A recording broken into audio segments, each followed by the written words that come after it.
Hello everybody, I hope you're having a lovely day. Thank you for joining me here.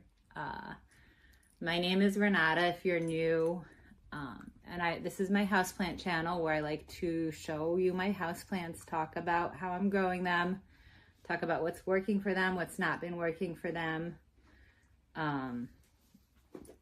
share some tips I've learned over the years of growing houseplants. I have had houseplants, maybe not as many as I have now, but I've had houseplants since I was a child, and there are lots of tips I learned from my mom, things I figured out on my own, a few things I learned from my dad, and some things I've learned from other creators on YouTube. This little guy here is Bertie. He doesn't help me at all with the houseplants. If anything, he causes destruction, but he's also almost 8 months old, so he's still just a little baby. He doesn't know. Anyway, today's video is going to be part 3 of my houseplant tour. I'm going to take you and show you the plants that I have in my kitchen and in my bedroom, and there's one plant in the bathroom that I need to show you too. So I'm going to start by showing you the bathroom plant, and then we'll move into the kitchen, and then the last place we will be is in the bedroom. And in the bedroom, I will also show you my cabinet, and it's sort of a half rehab, half growth cabinet, but I'll talk about that more when we get there. And hopefully I'll be able to film without too much interruption from this little guy, because he's feeling very playful right now, and I just wish he would be taking a nap. I wish he were taking a nap right now. But no, he wants to play. Anyway, so yeah, like I said, I'm going to start by taking you into the bathroom and showing you the plant I have there, and talk about why I'm growing the plant in the bathroom. As you'll see, it's less than ideal conditions for any plant. So this is the first plant I wanted to show you. It is a Monstera Adansonii. I do have it growing in my bathroom, which you might not be able to tell, although I think if you look to the right of the screen, you'll see that it's a fairly low light place to grow. It does hang down and trail pretty nicely, way down to there. It had been nice and large. I'd had it in the kitchen before, but I moved it in here because I'd had another plant in here that gave out on me when I transferred it to semi-hydro. I should have just taken cuttings of it and started those in semi-hydro, but instead I transferred the whole thing, and it did not like that process. But I have the whole reason for having a plant in the bathroom is to hide this piece of artwork that's on the wall that I don't find particularly attractive. This is a rental. I asked the landlord if I could take it off the wall, and he said it would be no problem, but I actually am not able to pry it off the wall. It's glued on or something, and I don't want to destroy all of the paint and wallpaper and everything behind it, so I have just left it, and instead I've put a plant up to try to hide it some. So I have this Monstera Adansonii growing in fairly low light. There is a window here, and that is a west-facing window, so it does get afternoon light. But right now in the morning, it's not that bright in here. Yeah, so that is my Monstera Adansonii in the bathroom. So now we're in the kitchen, and this is a south-facing window, so it's a little bit hard to see the plants currently. They're a little bit backlit. I will pull them out individually to show to you, but I wanted to give you the sense of what everything looks like all together. If you look in the left-hand corner just there, you can see I also have a Maranta, but it's sitting there on its own because it's in quarantine. I thought to show you the plants in the kitchen, I would spin you around so the plants are all behind you except for this Maranta. And I thought I would start by showing you the Maranta, and then I'll show you the other plants. So this is my Maranta leuconora. I had found some mealybugs on it just before I went away for the holidays in the winter, and treated it and I thought that was enough. And when I got back, it looked a little bit sad, but I thought it was mostly just dried out. And then a few days later, I found more mealybugs, so I treated it a second time. I just treated it by spraying it all over with rubbing alcohol. I haven't yet seen any other mealybugs, so crossing my fingers, knocking on plywood, but wood. Hoping that they're gone. I will spray it one more time with rubbing alcohol, give it a few days to work its magic, and then get dried out and have the plant recover from that. And then I will put it back in my collection. I'm not sure where it's going to go, but somewhere. But yeah, this is my Miranda leucanora. So the next plant I'm gonna show you is just here. It is my ponytail palm. It's been growing, so this tallest growth point was closest to the window. It's a south-facing window. So it grew much taller than the other growth points. But I have rotated it recently in hopes that some of the others grow bigger too. I have to tell you, the ponytail palm is a plant that my mom had one in our house when we were growing up, and hers was just a single stalk. It's something they do these days, at least in the big box stores with ponytail palms. They cut the tops off the stalks. So it's not just one growth point there. It's a whole bunch of smaller growth points. And it makes for a fuller looking small plant. But I don't really love it. I really kind of just wish I could have this one big tall growth point and the rest of these weren't here. But I know that if I cut them off, it'll just start growing somewhere else. It'll put out more growth points. And I don't want that. As I said, my mom had one growing up, had one in our house growing up, and I used to love it. I used to play with the leaves like it was long hair on a doll or something. Like I would run my fingers through it and try to like braid it and pretend I was combing it. I don't know. Children are weird. What can I say? But yeah, this is my ponytail palm. I really love it. I think one of the reasons I really love it is because of those memories of childhood, because I don't find it to be the most interesting of the plants I own. But even now, I love running my fingers through the leaves. There's something it's like petting an animal almost. There's something very soothing about it. And I really like that. It's nice to have a plant that you can pet. I sound so weird right now. Anyway, but yeah, so my ponytail palm, this tall growth point had been facing the window. I'm keeping it rotated now. The only other thing to tell you about it is, well, it has these little cloths in it that I had been using to lift it out when I was pulling it out to water, pulling the pot out to water it. But I can just lift the pot out easily enough now. So I'm going to take them out because I don't use that anymore. But you see this crack in the cover pot? That was present when I got the plant. And I think for that reason, the plant was on clearance at a big box store. Had it not been on clearance, I certainly wouldn't have bought it because I didn't need it. But because it was on clearance, I think it was like $11, $10 or $11.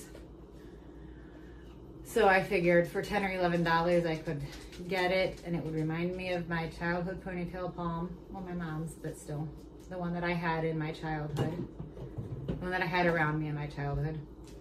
And it does. And actually right here, right now, from a distance, from what I can see on the screen, it kind of looks like a super handsome plant, and it looks, the fullness of it actually does look really, really nice. Yeah, ponytail palm. The next plant I want to show you, bear with me a moment. I've got to grab it off the windowsill. Actually, I'm going to grab all the plants off the windowsill, so I'll be right back in a few seconds. And also I have to deal with the puppy trying to play with me again. All right, so the puppy has temporarily been distracted again. And by temporarily distracted, I mean not distracted at all. This, by the way, is what he has done to my slipper. So that's now his new play toy. The next plant I want to show you looks terrible and is going to go in the compost as soon as I finish filming this video, I'm pretty sure. I've just been keeping it in hopes that I could revive it. It was an olive tree. I don't know what happened. It was doing very well, and it was even fine when I got back. Well, it wasn't fine. It was already it wasn't looking good before I went on vacation, and I got back and it was looking even less good. I am afraid what happened is I watered it with fertilizer, and I'm afraid that I may have given it fertilizer burn and killed the plant, because I've seen the leaves dry up before on it and fall off, but usually it is also putting out new leaves when that happens, and it hasn't put out any new leaves. It's just all dead leaves. I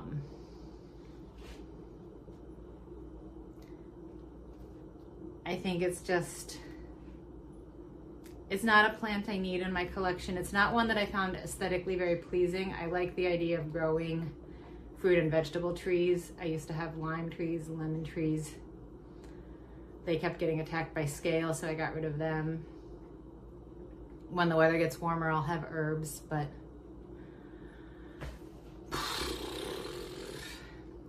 I just don't find this tree particularly attractive.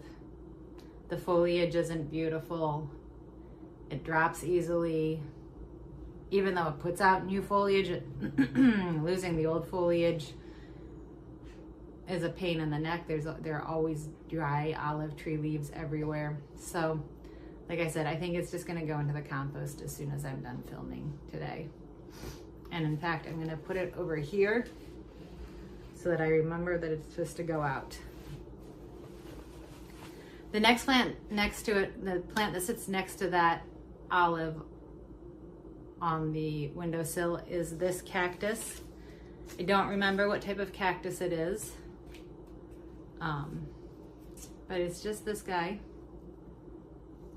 And so there's some damage right here. You can see I put it outside last summer, and that was a squirrel.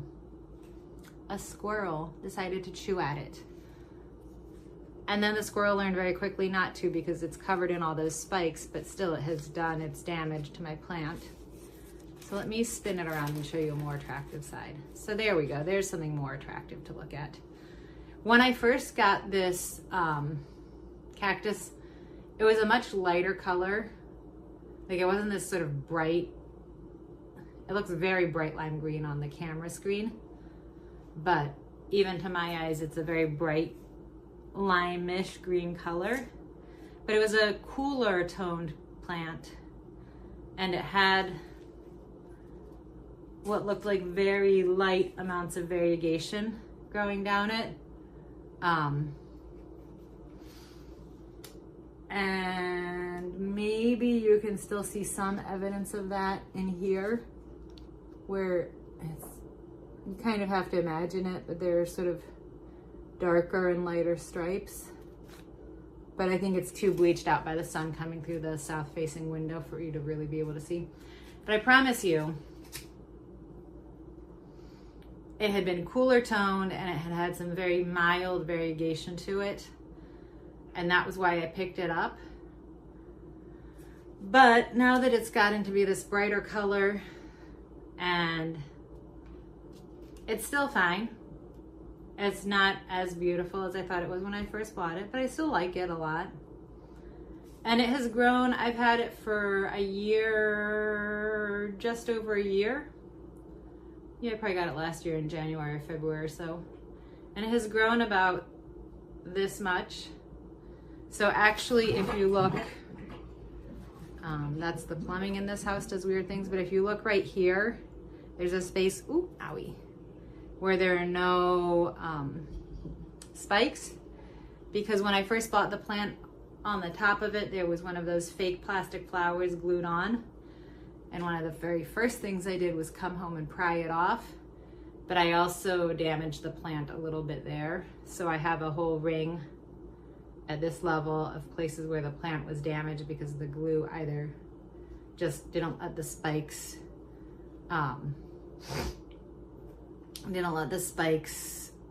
grow and form, or pulled the spikes out. I mean, pulled off some of the skin of the plant when I pulled it off. So I have a nice mark from which I can tell how much it's grown since I bought it.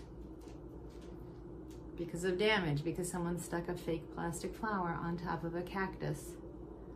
At least if you're going to do something like that, like graft another plant on. Oh, look here, you can, if you look really hard and imagine a little, you can see that there's some variegation. It's kind of like, goes on an angle. So it makes like a chevron shape pointing upwards into the middle of this space here. But you do have to kind of imagine it, but I can kind of see it down here a little. Anyway, this is my cactus whose name I don't remember. The next plant I have to show you is this little piece of Christmas cactus. I don't have much to say about it. Christmas, Thanksgiving, Easter. Bertie is now digging around in the recycling. That's what all those cans rattling around sounds like. Bertie, come on, baby boy. Please stop rattling cans. Thank you, baby boy. I got this little piece of Christmas cactus from someone who I sold a plant to. She just gave me a couple of cuttings of a couple of her jungle cacti. Unfortunately, they were all plants I already had. So eventually I'm going to pot this up with my other Christmas, Easter, Thanksgiving cactus. Even if they're not exactly the same type, even if they flower at different times, even if the flowers are different colors, I think that'll be better than just having this one plant growing on its own. But it's here until I have a chance to do that, growing separately. Then I have another cactus in this south-facing window. This one. The name of this one is Cactus horridus. And if I'm very honest, it's partly for the name that I got it, because I like the name horridus, because it's horrible. Because look at those spikes. Those are some serious spikes. Like, that is not a plant you want to run into barefoot at night or anything. I think the growth pattern on it is pretty neat. Like gosh, how can I do this without hurting myself? So for example, here it has this little protrusion that comes up. And here is one. And each of these protrusions is part of one of the spines. I don't know, I'm gonna call it a spine even though these are spines. One of the protuberances that comes down and forms as part of that round shape that gives it the round shape, its texture. And it grows by putting out one of these little spike bloobs at a time. Spike bloob, that's what it's called. That's the technical name for it. I'm sure there are proper terms for all of these things, but I do not know. So this one is so this first one I was showing you here is fairly old. And then this one is also fairly old. And then you can see this newer one is red. And if you look way in there, way at the bottom in there, so along the protuberance that comes with this spike, there is the very beginnings of a new protuberance. And it just kind of grows. So each one of these puts out, and it kind of skips one or skips two. So you get each of these things kind of grows out separately and around in circles, and it helps keep the circular shape so that they're not all growing out on one side. They grow out kind of in a circle. Anyway, I think it's a pretty cool, pretty vicious looking plant that I wouldn't want to run into, and I really enjoy it. So, Phaerocactus horridus. I got it at the same time as I got the other cactus, and I remember its name. I don't remember the other cactus's name. But this one has an awesome name. Also, I like this one a little bit better because I do just think it's super cool. And the last plant I have in that south-facing window on the windowsill is it's a euphorbia. I believe it's a Lactea white ghost. I have to double check the label if I still have it. I believe it's a Lactea white ghost. It may be a dragon bone. It may be that those two are the same thing and they just have two different common names. I'm a little unclear about that, but I think it's the Lactea white ghost. Anyway, here it is. I have had it for just over a year. It has grown some, but I can't tell you how much. I'm currently growing it in semi-hydro, but in full drainage, so I just water it through. I'd had another one that I had taken to my office. When I bought it, there were 3 plants in the pot, and I separated them. When one of them started getting root rot, I separated the other 2 out. The one that I took to my office just randomly started getting root rot, so actually I have the cutting of it sitting right here waiting to be repotted. But I had been doing an experiment. I had been growing this in cactus and succulent mix and growing this one in the semi-hydro, dry semi-hydro. This one hasn't gotten root rot. This one does not get as much light in my office, but it also isn't as big. So I think I might try putting it into semi-hydro and keeping it in my house where it can have better growing conditions. So yeah. What do I love about this plant? I love the color on this plant. I think it's just really neat. I love how white it is, but then you get those like little pops of green here and there on like the spikes and stuff. I do want it to start branching out more. It keeps looking like it's gonna give me another branch here, but it hasn't done anything. I can see that it's growing curved, like this side is growing towards the light. So because I've had this side facing the light, hoping that it will induce it to put out a branch there. But yeah, I would like it to start branching more because right now it looks a little bit silly. But when these start branching a lot and they get a lot of branches coming off of them. Bertie, please leave that alone too. Those are my watering bottles. I don't need you to chew them up. Yes. But when it does get a lot of branches coming off of it, I think they look really, really, really beautiful. This, I think, looks a little silly right now. But yeah, I just really love the coloring on it. I'm not generally a big, Bertie, please stop. I'm not generally a big euphorbia fan, but I love the coloring on this one, so that's why I'm growing it. And like I said, I do hope it starts branching a little bit more soon so that I can have a more exciting looking euphorbia to show you at some point in the future, hopefully.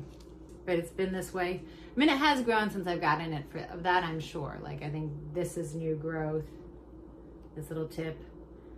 Probably from like here is new growth. For sure this is new growth, but I think a little bit more of that than that is growth, new growth. But yeah. Euphorbia Lactea white ghost or Euphorbia dragon bone, I'm not sure. Either way, it sits with the cacti and creates my like window of slightly menacing looking plants. My windowsill of slightly menacing looking plants, and other plants that would enjoy full southern exposure sun. I have one more plant to show you, but I am going to take you off the tripod, spin it around, take you off the tripod, hope it's not too backlit. So the last of my windowsill plants in the kitchen that I want to show you is this Monstera constellation. And it is a little bit backlit, but you can still get a sense of that speckly constellation-like variegation. I did put the plant outside last summer, and even though I thought I had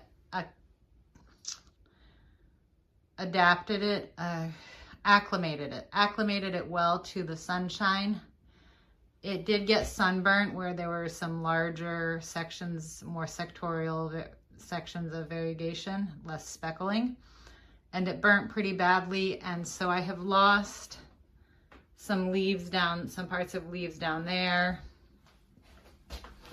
I had to cut off some parts of that leaf down there. But the rest of the plant, it's put out 3 new leaves since I took it out of the sun and stopped having it be so sunburnt. And they're beautiful leaves. And it is sizing up. So this was the first leaf it gave me after the sunburn experience. And then it gave me this one that has one spot of the secondary fenestrations.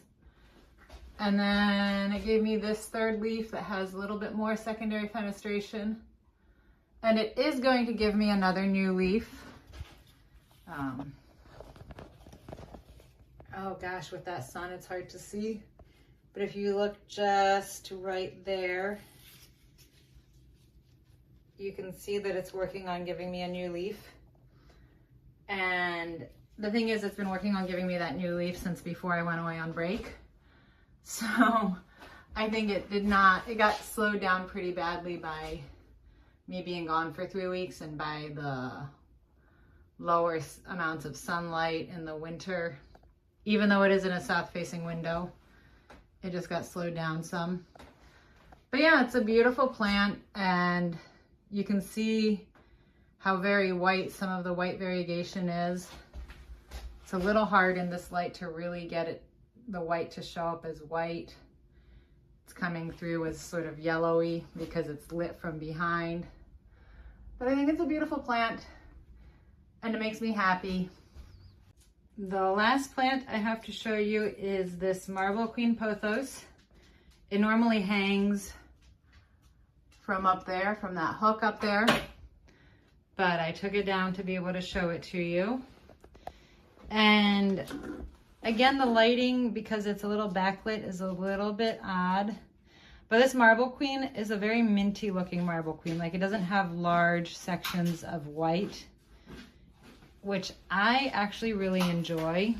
I mean, I think the Marble Queens that have large sections of white are really beautiful. And there are some on here. For example, this new leaf coming in is very white. Okay, sorry, new leaf, I don't mean to disturb you. And like, this leaf here is pretty white, but still compared to some people's Marble Queens, mine looks very minty. And like I said, I really truly enjoy the color on this Marble Queen. I wouldn't want it to be any different than it is. Not because the other Marble Queens aren't beautiful, but because this one is mine.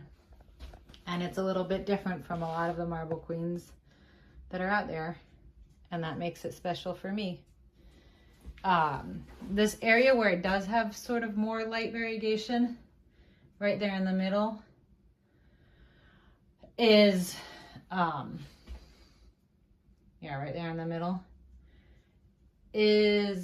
had been facing the window. I just rotated the plant a few days ago to try to get it to grow in a little more on the other side and to up the variegation a little bit more on the other side. Because the other side, the leaves tend to be more like that one, where there's very little variegation and a lot of green on them. Or the green, even if there is variegation, it's like green on green variegation almost. So See, I just wanted to up the variegation a little on the other side of the plant. So, but yeah, there's my Marble Queen pothos. These are the plants in the kitchen. And now we're gonna go through to the bedroom and I'll show you the bedroom plants. This first plant we're looking at is my crocodile fern. And I've had it for a few months, like 8 months, no, less than that, 6 months, 6 months or so. I don't know, I got it in the late summer. Again, I got it on clearance, so it was half price. And I just think crocodile ferns are so cool with their like reptilian style texture on the leaves. This one does have some dryness on it, but I also have it in a self-watering pot. When I got it, it was not in great shape. And then I was going to put it into semi-hydro.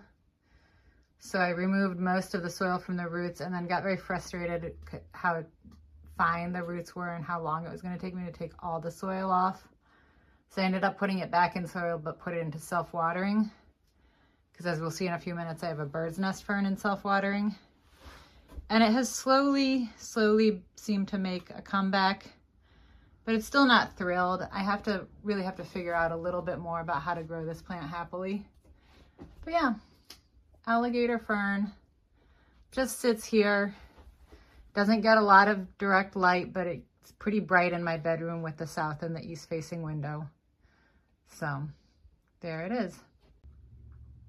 The next plant is this snake plant. It is, I forget what the like basic snake plant name is. It's a Dracaena something or other, but I forget what the basic name is. I'll look it up and find it for you. This is a portion of a snake plant my mother had. I think she has gotten rid of the second half of it. So she gave me half, she kept half. I've had it for, I guess I got it when I was still living in Bloomington. So I've had it for at least 6 or 7 years. I don't really know. It's just fine. It's there. It's not the most exciting snake plant I have, but I think it's a pretty enough plant. I do have it held together with a bunch of twist ties because otherwise the leaves flop all over the place. I did recently transfer it to semi-hydro with no drainage. So I am still working on acclimating the roots, getting the water roots to come in and the soil roots to eventually die back. I have it on top of a heat register.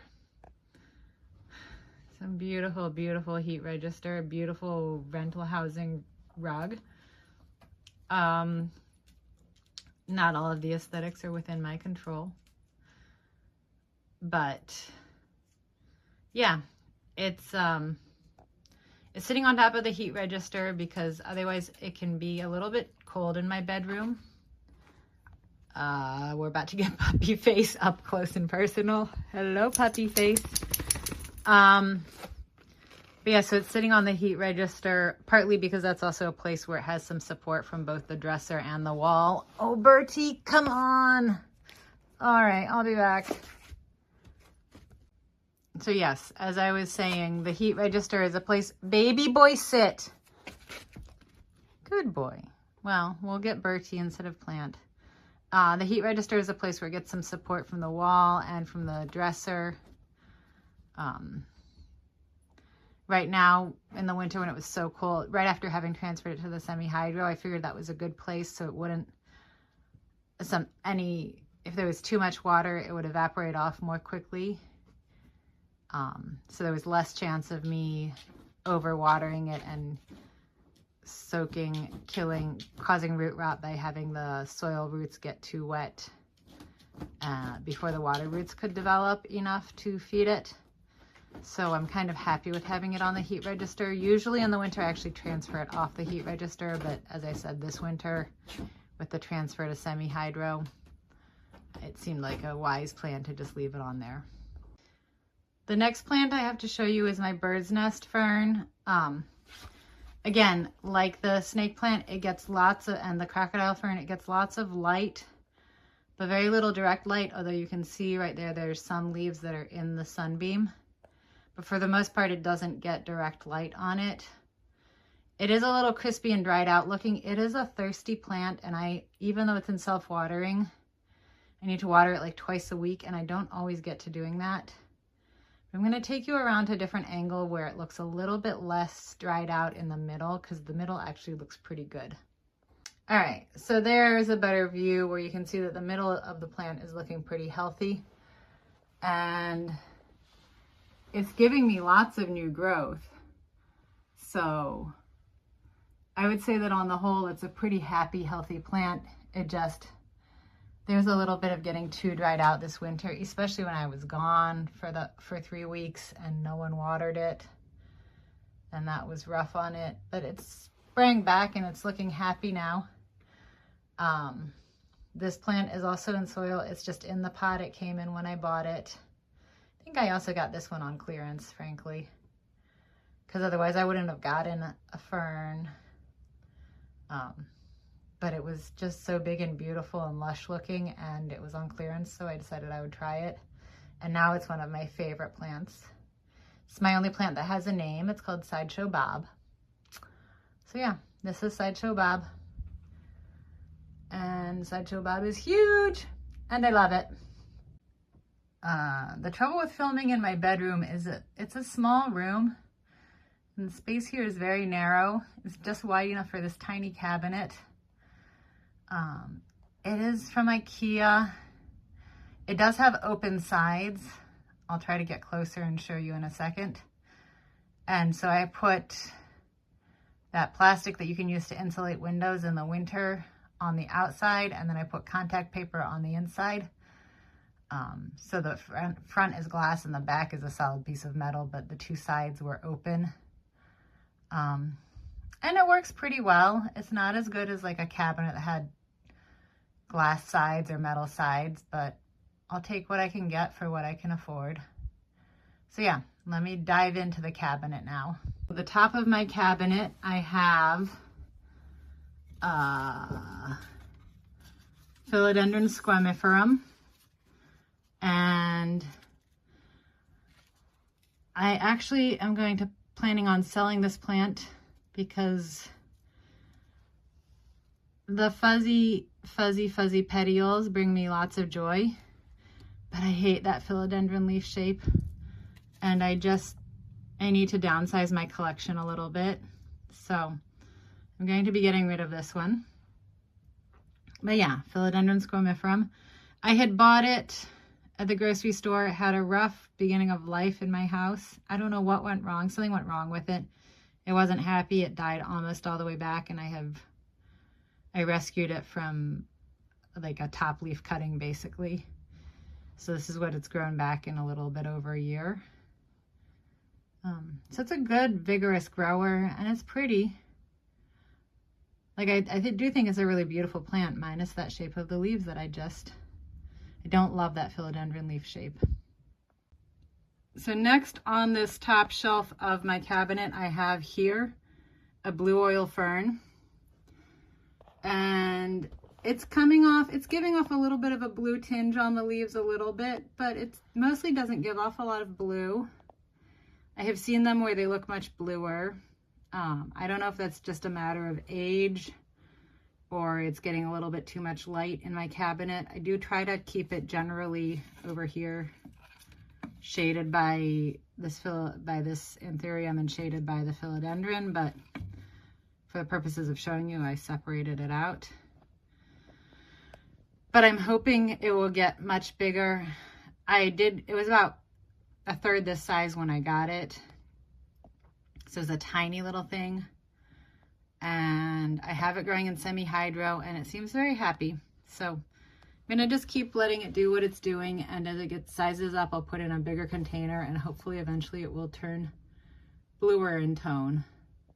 Behind it, I have my Begonia maculata, which is also not looking hot at all. It is too bleached, like those upper leaves are too bleached by the grow light It's got those huge bald spots where leaves have been too bleached and dropped. It is putting out a new leaf in one of those spots. It's growing in semi-hydro as well. It's another one of those plants that I'm gonna sell because I can't keep it happy the way it wants to be happy in my conditions. I think the cabinet is not quite humid enough. It's also not quite big enough, and the grow lights are a little bit too bright, and it's not sizing up. It's never been happy. It's not growing well for me, so hopefully for someone else it will do better. Back in the back, I have my Hoya Huskeliana, and it's doing very well. It's really enjoying cabinet life. I got it as a tiny little 2-inch cutting probably about 2 years ago, and it's just been thriving in my cabinet.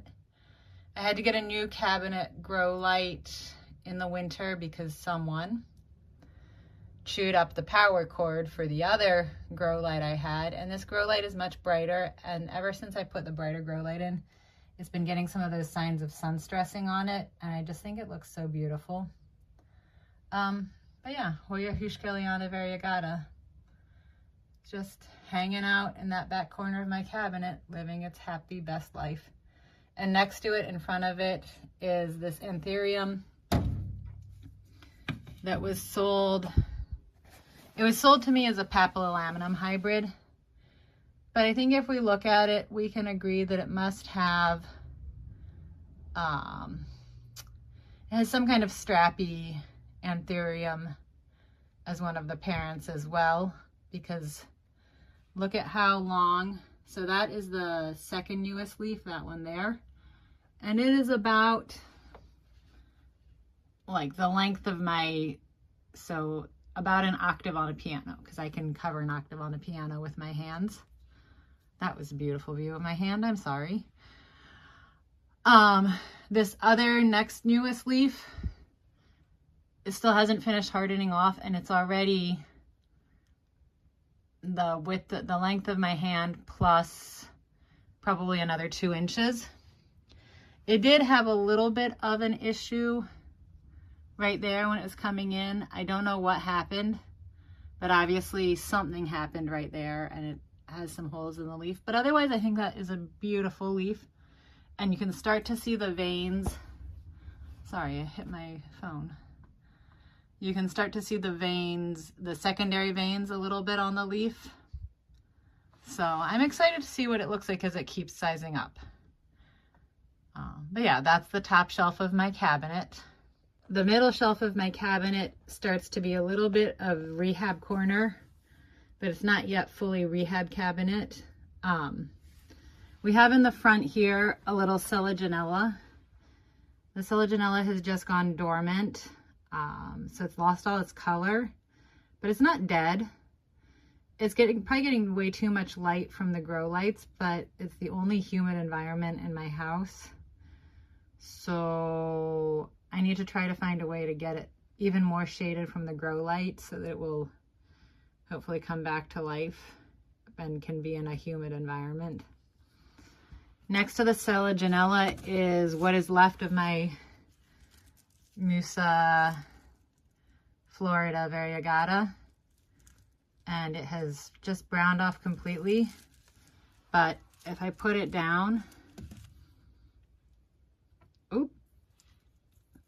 and like it still has roots holding it in place, so I'm hoping that it will still maybe do something. It's growing in semi-hydro in a no drainage setup. That had been fine for it before, so I'm hoping that will still work.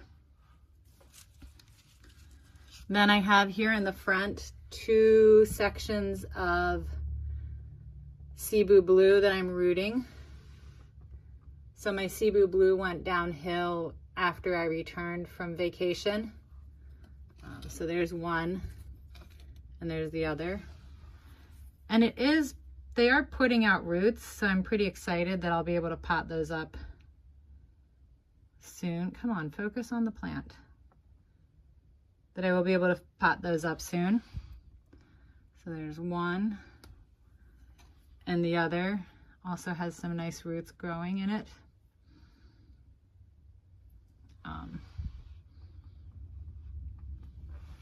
Then I have one more rehab plant in here, and this is a philodendron of some sort, or a monstera. Can't remember. I got it in the winter trays. Don't remember what kind of plant it is. It was not in great shape when I got it, but I really did not enjoy getting transported here. I have it in semi-hydro. I don't see any signs of new growth on it. Yeah, I don't see any signs of new growth on it. It's just going to keep sitting in my cabinet. We'll see what happens. Next, I have this anthurium hybrid. So it is Papilolaminum bidoslarii by Papilolaminum number 5 and Papilolaminum number 6. So I think it's quite beautiful. Try to bring it up here so you can see. The new leaf comes in that sort of reddish color. There's some older leaves. It's just growing in sphagnum moss for the time being. That's how it was when it came to me, when I ordered it. I will eventually get it into semi-hydro. But yeah, just a really pretty little anthurium hybrid. Anyway, yeah. Pretty little anthurium hybrid. The next plant I have to show you is another anthurium hybrid. It's another Papilolaminum hybrid. I don't know what it's hybridized with. It was just sold as a Papilolaminum hybrid. So that's what it's looking like. It is also growing in semi-hydro with no drainage. It does not currently have any new leaves to show you, but they also come in very reddy toned. It was going to give me a new leaf, but that has dried up and died. Oh, there's another new leaf it's giving me, but it's too small. It's not unfurled. I need to show you what it looks like. But yeah, so another anthurium hybrid, Papilolaminum hybrid. Don't have much to say about it, just that it's a pretty plant. And then the last plant I have here on the second level is my black velvet alocasia. And I guess I'll pull it out also. This is really awkward filming this. Black velvet alocasia. This is the best looking leaf it has right now. This leaf is obviously dying back. This leaf is still coming in. But prior to this leaf, the leaves had been much rounder up here at the top. And then these two newest leaves have this very almost coffin shape to them. But you see how round that one had been at the top of the nodes that are fused? So node. And you see how sort of angular that is? It's a little bit weird. And I don't know if it's not happy in the cabinet or what. I've grown it from a little 2-inch plug, and it was happy when I first got it. It grew well. So I don't know why it's suddenly changed shape and it's not growing as well as it had been. I do have it in semi-hydro, but I've outgrown it in semi-hydro basically since I got it, so it's not the semi-hydro that's causing a problem. Yeah, I do love the black velvet. It's got these thick velvety leaves. I love the texture, that you can see the texture on the leaves so much. I like the white veins on it. I just think it's a beautiful plant. I want to know why it's growing in this wonky shape all of a sudden. It's not that I dislike the shape, it's just kind of weird. And why? Like, why are you doing that? It doesn't make any sense to me. This shape had been prettier. This is the bottom layer of my cabinet. As you can see, things don't really look that great in it, but there is one really exciting thing to show you. Maybe two really exciting things to show you. So the first is, this is my Cebu Blue. These are the rooted stalks that I took the cuttings off of, and you can see that each of them has a new little growth point. There's one, there's the other. So pretty soon I'm gonna pot these together with those cuttings up above that I just showed you and start to get a bigger, fuller plant. And then I have a couple of other cutting sections that I cut into wet sticks, and hopefully I will be able to add those in here as well. Next, we have this corm from an alocasia. I believe it was an alocasia sinuensis. It looks like it's molding and rotting. Yeah, look at that. It's got mold growing on it. It's got to go, I think. But I'm going to keep it for a little bit longer, just because. But yeah, it's not doing much. Actually, I'm going to get rid of it. This is a corm here in the middle from an alocasia Antoro black velvet. I'm just looking at it while I'm spinning it around and looking at it. I have nothing to say. I'm hoping it will sprout again, but it's not molding, so I'm gonna keep it, keep rehabbing it. These are the stalks. These two things here are stalks of, good Lord, I forget what the plant is. Oh my goodness, Aglaonema red stripe. I know one of them has some new growth under the soil, so I'm just waiting for that new growth to show up. These two stalks are spent, they're done. They're not going to do much, but hopefully they both have new growth that will come up soon. So this is just a waiting game with this one. Then what else do I have in my cabinet? I have this thing that's just fully dead. Can't remember what it was. It was something I had gotten in the trades in the winter time, and it has just, it's died. It's got to go.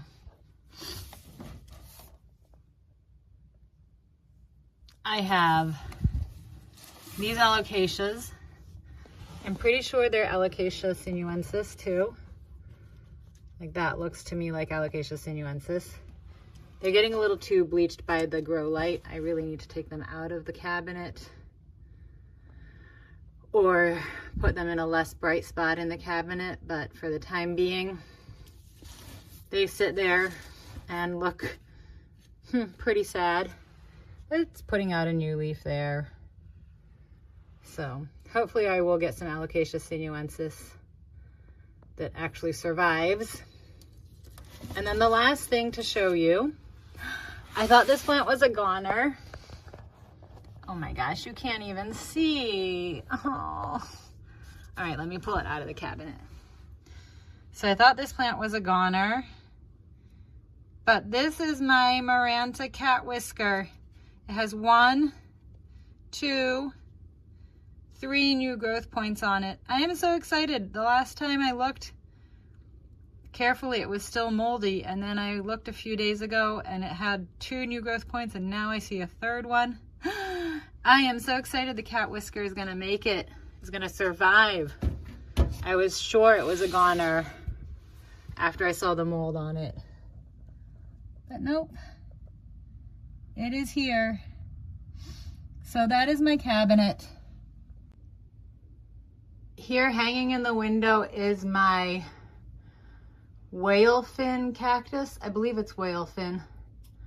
I always forget the name, the common name. And I always want to call it shark fin or shark tooth, but I think it's whale fin. But it's for that shape. It kind of looks like a fin. I just recently moved it to this southern window. My rickrack cactus had been hanging here before. But I moved this one here because it was growing very one-sided. You can see there's all this foliage on this side, and the side is very bald. So I was able to hang it up so the balder side is facing the sun, and hopefully it will fill out a little bit more. And it kind of already is putting out, yeah, it's already putting out new growth towards the sun.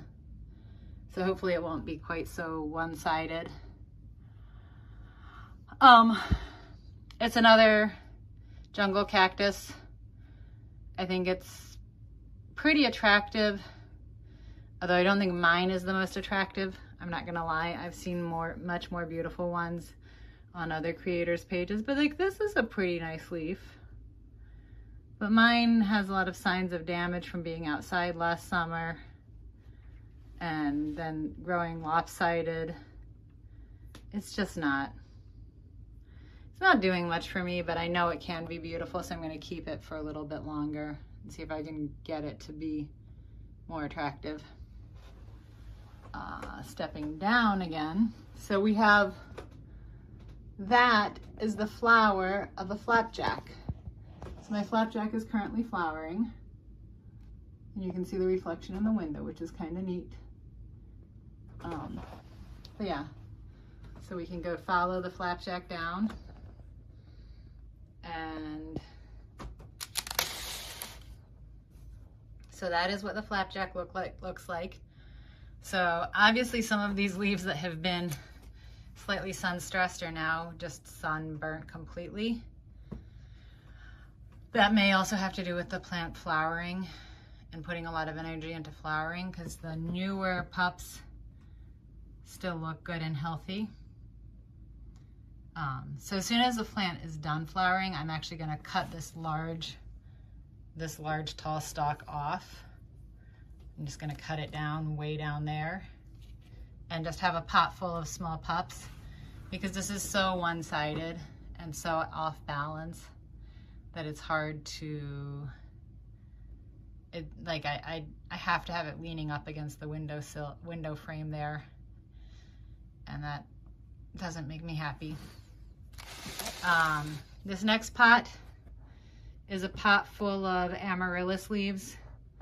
They're just inside until I can get them outside. The bulbs are working on storing up lots of energy to be able to eventually flower, but it's going to be a few more years before we get there. I don't have much to say about that. I put it outside when it can take it. I water it with fertilizer water. I eventually bring it back inside in the winter, let it go dormant for a month or 2, pull it back up, let it go to leaf again, let it leaf out again, and rinse and repeat until the bulbs get big enough that they save up enough energy for putting out flowers. And then the last plant here is this Sansevieria, and I'm just gonna put it down on the pillow. Well, I'm gonna rest it on the pillow. So this Sansevieria is one of the newest plants, along with the Scindapsus from part 2 in my collection. And I just transferred it to semi-hydro with no drainage. It did have 2 little pups when I got it. And I just think it's got a really beautiful pattern to it on the leaves. I don't know, I don't have much else to say about it, just that it's got a beautiful pattern on the leaves and it sits in the south-facing window, and I hope it's really happy. My east-facing window has this Hoya Burtonii. It is quite out of control. I probably should prune it back some because it's hangs down basically to the end of the window frame. It's been blooming for me pretty consistently for the last year. Right now it doesn't have a ton of blooms on it, but I know I saw a peduncle that was about to bloom this morning. Come on, where are you? I just saw you too. There you are, right there. So that's about to open up and bloom, but if you look, it's just covered in peduncles where it has bloomed recently. So yeah, it's been blooming and blooming and blooming like crazy. And again, you can see there's some sun stress on the leaves, but it seems basically pretty happy in this east-facing window. I've had it for 2 years and it has it's just kind of a beast, but I love it. Below that on the windowsill, I have Peperomia Hope. So the Peperomia Hope is in semi-hydro, and I just recently moved it to the east-facing window because it was starting to get gangly and kind of leggy. Like those distances between the leaves were getting longer and longer, and I wanted them to get shorter, and so it could be a little fuller, like more full, like on top there. But yeah, so I moved it here. We'll see if that helps any. Next to the Peperomia Hope is this plant whose name I'm blanking on. I want to say it's something like Mini Sunrose. It's another new plant in my collection that I got in the trades. That thing waving in front is Hoya Burtonii. But yeah, it's just a beautiful, I think it's a really beautiful, delicate, like I thought it was a peperomia at first when I saw it. It looks a lot like a peperomia. It's got those slightly thick leaves, slightly succulent-y leaves. The leaves are nicely variegated, but it's not a peperomia. I just thought it might have been. It's growing happily in the east-facing window, and hopefully it will put out lots of nice growth for me this spring and summer. And then next to that is my goldfish plant, and I'm going to stand up. So the goldfish plant is currently blooming. This is the best blooming I've ever gotten out of it. So it's got 1, 2 blooms down here. It's got a couple more blooms here. It's got another bloom down here. It gave me a few other blooms earlier in the spring. Well, winter actually. Again, it's another one that has sort of succulent-y leaves. They're very shiny, very beautiful. I got it as like 4 little, probably 3-inch long cuttings, and it's grown into this. So it's pretty vigorous grower, I would say. And those flowers are so fun and neat shaped, and that's why it's the goldfish plant. Yeah, I really like it. The last plant I have to show you is my Monstera Peru. And I'm showing you the base, even though it's got some sort of dried out, sad looking leaves here, because it's the best view, the best way to get a view of the texture on the leaves. I just love it. There's something in my bedroom with these reptilian plants. I've got that crocodile fern that's got this sort of crocodile skin like pattern to the leaves. And this is sort of thick and leathery, kind of lizard-like looking texture to the leaves. Dinosaurian, that's not a word. Dinosaur-like texture to the leaves. Not that we have any idea what dinosaur skin was actually like, but you know, it reminds me of a dinosaur for some reason. And it is just, I've had it 4 years probably, and it's just grown pretty regularly, pretty consistently. I had it in my kitchen for a while, and it was growing really, really well in the kitchen. It's slowed down a little since I moved it to my bedroom, and that's partly because it also doesn't get any direct light on it here, so that even though it's theoretically growing up a wall and should be happy, it doesn't get any direct sunlight on it. So you can see there are places where I've had to prune it back, where I had it vining and had to prune it back. And that's because it gave me sections of vine like that one there that are bald. That one actually has some leaves on it again. And then I have it also vining across the top of that east-facing window and around there. So it's still pretty substantially large, even if I'm telling you that it's slowed down in its growth. And I got this plant because I loved the texture. I didn't know what it was. And then I looked at the tag and was like, oh, Monstera Peru, that's cool.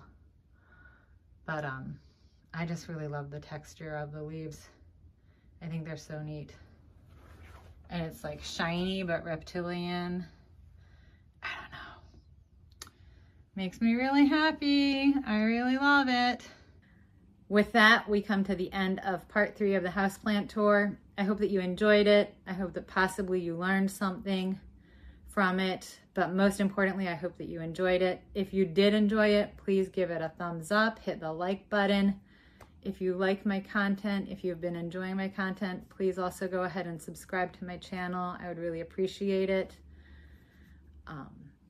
I hope you have a lovely, lovely, lovely day wherever you are, and I will see you in the next video. Bye.